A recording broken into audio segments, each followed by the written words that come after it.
Friends, पवित्र पोर्टलची एक new update आली आहे. कोल्हापूर ZP काही जागांची संख्या बदलली आहे. तर प्राधान्यक्रम लॉक करण्यापूर्वी एक वेळेस नक्कीच ते चेक करून घ्या. चला तर मग आपण बघू कोणती जागांमध्ये काय किती बदल झाला आहे. ऑगस्टची ही अपडेट आहे. आता त्यांनी डेटा दिला आहे की आज सकाळी 7 वाजेपर्यंत मुलाखतीशिवाय 87,828 आणि मुलाखतीसह 68,428 एवढे प्राधान्य जनरेट झालेले आहेत.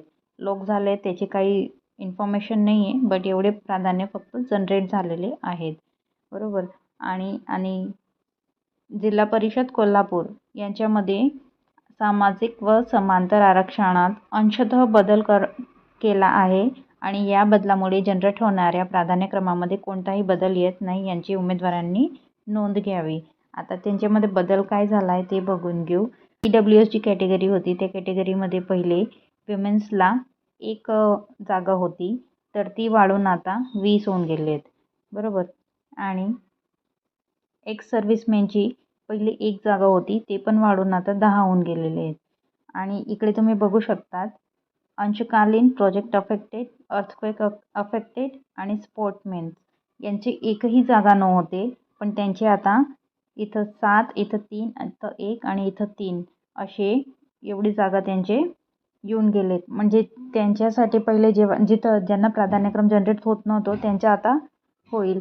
म्हणजे ज्यांना तिथं भरायचं आहे तर त्यांनी तुमचे जनरेट झालेले प्राधान्यक्रम डिलीट करून नवीन जनरेट करा, तर हे ऑप्शन तुम्हाला तिथं भेटून जातील. आता जनरल कॅटेगरीचं बघू तर त्याच्यामध्ये बघा विमेन्सचे 55 होते, तर ते आता 36 होऊन गेलेत. एक्स सर्व्हिसमॅनचे 28 होते, ते कमी होऊन 18 होऊन गेलेत. तसंच हे बाकीचे डेटा पण तुम्ही बघून घ्या. आणि अजून एक त्यांनी एक इम्पॉर्टंट पॉईंट सांगितला आहे की जर तुम्हाला OTP मिळवण्यामध्ये काही अडचणी येत असेल तर पहिले ब्राउझरची हिस्ट्री आणि केस आपण क्लिअर करायचं. त्यानंतर पण समस्याचं निवारण नाही झालं तर आपण प्रायव्हेट विंडोचा यूज करून तिथं लॉग इन करून चेक करायचं आहे. हे बघा, ते फक्त इन्फॉर्मेशन देता आहेत की असं केल्याने OTPचा इश्यू सॉल्व्ह होऊन जाईल.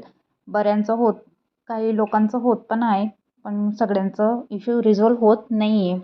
तर याच्यासाठी त्यांनी काही करायला पाहिजे, पण आता आपल्याकडे काहीच पर्याय नाही, तर आपण ट्राय करत राहायचं आहे. होऊन जाईल. ज्यांचं होत आहे त्यांनी प्राधान्य जनरेट करा आणि लॉक करायचं अजिबात विसरू नका. चला तर मग भेटूया पुढच्या